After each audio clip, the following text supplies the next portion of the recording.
नमस्कार बच्चों, डॉक्टर माधुरी की हिंदी क्लास में आप सभी का स्वागत है। आज की क्लास में हम समास संबंधी बोर्ड परीक्षा में पूछे जाने वाले एमसीक्यू पर चर्चा करने जा रहे हैं। बच्चों, ये हिंदी ग्रामर का बहुत ही महत्वपूर्ण विषय है जो कक्षा 10 में एक प्रश्न के रूप में पूछा जाता है। तो यह वीडियो आप लोगों के लिए बहुत ही उपयोगी है क्योंकि इस वीडियो के अंतर्गत मैंने समास संबंधी किस किस तरीके से प्रश्न पूछे जा सकते हैं और परीक्षा में एमसीक्यू किस किस रूप में आ सकते हैं उन सभी पर चर्चा की है। तो चलिए हम अपना वीडियो आरंभ करते हैं। बच्चों, जो पहला प्रश्न मैंने लिया है उसका प्रारूप कुछ इस तरह से है। निम्नलिखित समस्त पदों का उचित विग्रह चुनिए। पहला समस्त पद है हमारा हाथों हाथ, और इसके लिए हमारे पास 4 ऑप्शन है। हाथ से हाथ तक, हाथ और हाथ, हाथ ही हाथ में, हाथ या हाथ। तो बच्चों, इसका सही उत्तर है हाथ ही हाथ में। दूसरा समस्त पद है भयभीत, और इसके लिए हमारे पास 4 जो विकल्प हैं वो हैं भय से भीत, भय और भीत, भय है जो भीत, भय या भीत। तो इसका सही उत्तर है भय से भीत। हमारा अगला जो समस्त पद है वो है भारत केसरी, और इसके लिए 4 विकल्प हैं। भारत का केसरी, भारत में केसरी, भारत पर केसरी, भारत से केसरी। केसरी का अर्थ यहाँ पर बच्चों सिंह है, सिंह के अर्थ में केसरी का प्रयोग हुआ है। तो इसका सही उत्तर है भारत का केसरी। नेक्स्ट है कमल नयन, जिसके लिए 4 विकल्प हैं। कमल के समान नयन, कमल है जो नयन, कमल के लिए नयन, नयन के समान कमल। और इसका सही उत्तर है कमल के समान नयन। नेक्स्ट है राजभाषा, और 4 विकल्प हैं। राज की भाषा, राज्य की भाषा, राज के लिए भाषा और राजा की भाषा। इसका सही उत्तर होगा राज्य की भाषा। नेक्स्ट है चतुर्भुज, और इसके विकल्प हैं चारों भुजाएं, 4 हैं जो भुजाएं, 4 भुजाएं हैं जिसकी 4 भुजाएं। तो बच्चों, इसका सही उत्तर है 4 भुजाएं हैं जिसकी। नेक्स्ट है हस्तशिल्प, और विकल्प हैं हाथ का शिल्प, हाथ में से शिल्प, हस्त से निर्मित शिल्प, निर्मित मतलब बना हुआ, हस्त यानी हाथ, हाथों से बना हुआ शिल्प, और हाथ पर शिल्प। जिसका सही उत्तर है हस्त से निर्मित शिल्प। फिर है घुड़दौड़, घुड़दौड़ के लिए विकल्प हैं घोड़ों में दौड़, दौड़ के लिए घोड़े, घोड़ों की दौड़ और घोड़े और दौड़। तो इसका सही उत्तर है घोड़ों की दौड़।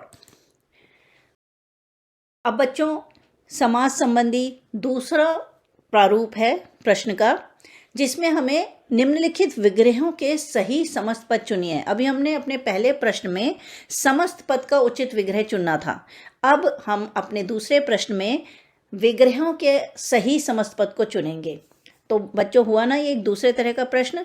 तो इसमें पहला विग्रह है समय के अनुसार, और इसके लिए हमारे पास समस्त पद हैं समयानुसार, यथा समय, सामयिक और समय और अनुसार। और सही उत्तर है यथा समय। फिर है जेब के लिए खर्च, जिसके विकल्प हैं खर्ची, जेब खर्च, जेब, योजक खर्च और पॉकेट मनी। जिसका सही उत्तर है जेब खर्च। अब हमारा नेक्स्ट विग्रह है सत्य के लिए आग्रह, और इसके विकल्प हैं सत्याग्रह, सत्यग्रह, सत्य योजक गृह और सत्यगृह। और इसका सही उत्तर है सत्याग्रह।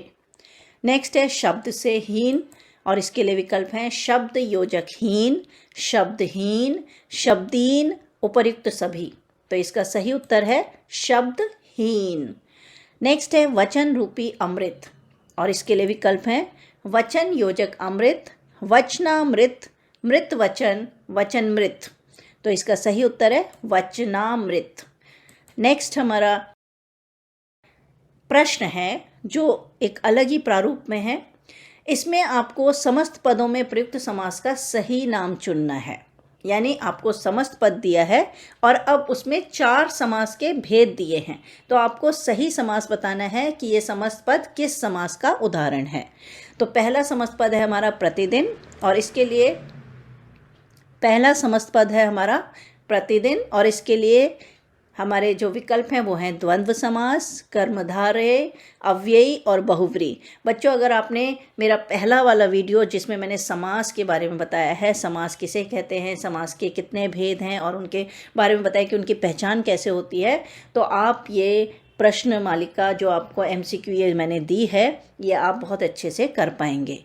तो इसके जो 4 ऑप्शन है, इनमें सही ऑप्शन है अव्ययी भाव समास। सही ऑप्शन क्या है? अव्ययी भाव समास। दूसरा समास पद है मुरलीधर। मुरलीधर के लिए 4 विकल्प हैं, बहुव्रीहि समास, तत्पुरुष समास, द्विगु समास और द्वंद्व समास, और इसका सही उत्तर है बहुव्रीहि समास।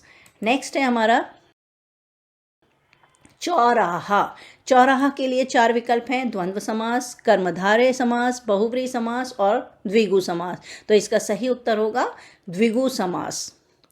नेक्स्ट है सुख दुख, दोनों के बीच में योजक है, ये एक समस्त पद है। इसका 4 विकल्प हैं, तत्पुरुष समास, बहुव्रीहि, द्वंद्व समास और द्विगु समास, और इसका सही उत्तर है द्वंद्व समास। नेक्स्ट है वंशीधर।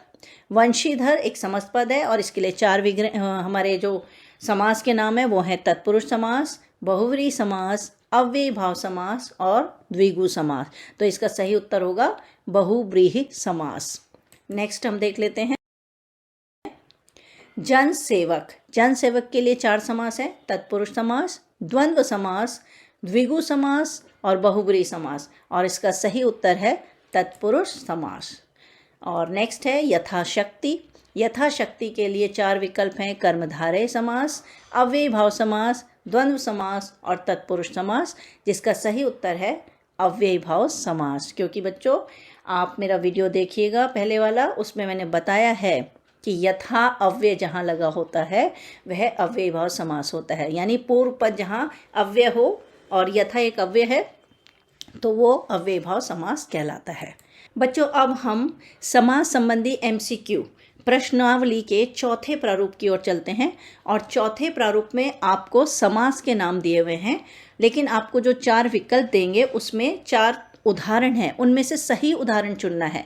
जैसे पहला हमारा समास है कर्मधारय समास, और इसके लिए 4 उदाहरण है आजीवन, रात दिन, नीलकमल और राजकुमार।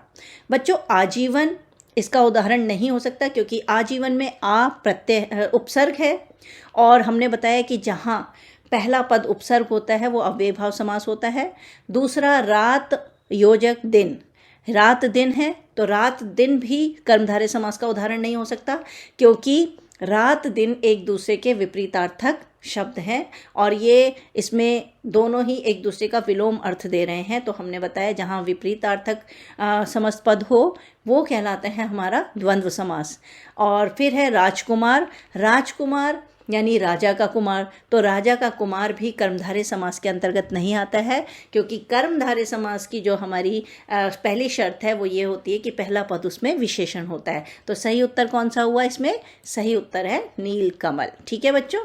नेक्स्ट हमारा समास है बहुव्रीहि समास, और इसके लिए 4 जो उदाहरण है वो है दाल रोटी, अन्याय, त्रिदेव और लंबोदर। अब आपको पता चल गया होगा कि इसमें लंबोदर क्यों है बहुव्रीहि समास।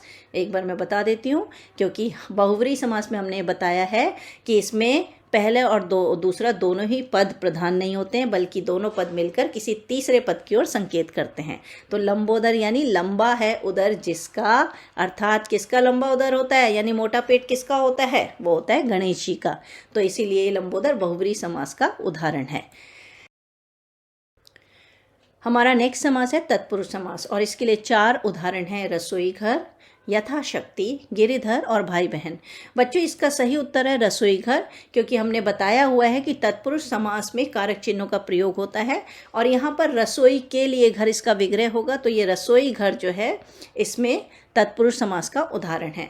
नेक्स्ट है अव्ययी भाव समास, जिसके लिए 4 उदाहरण है यज्ञशाला, चक्रधर, बेखटके और दानवीर। इसका सही उत्तर है बेखटके, क्योंकि यहाँ पर बे पूर्व पद है जो अव्यय है और अव्ययी भाव समास की शर्त पूरी कर रहा है, तो ये अव्ययी भाव समास का उदाहरण हुआ।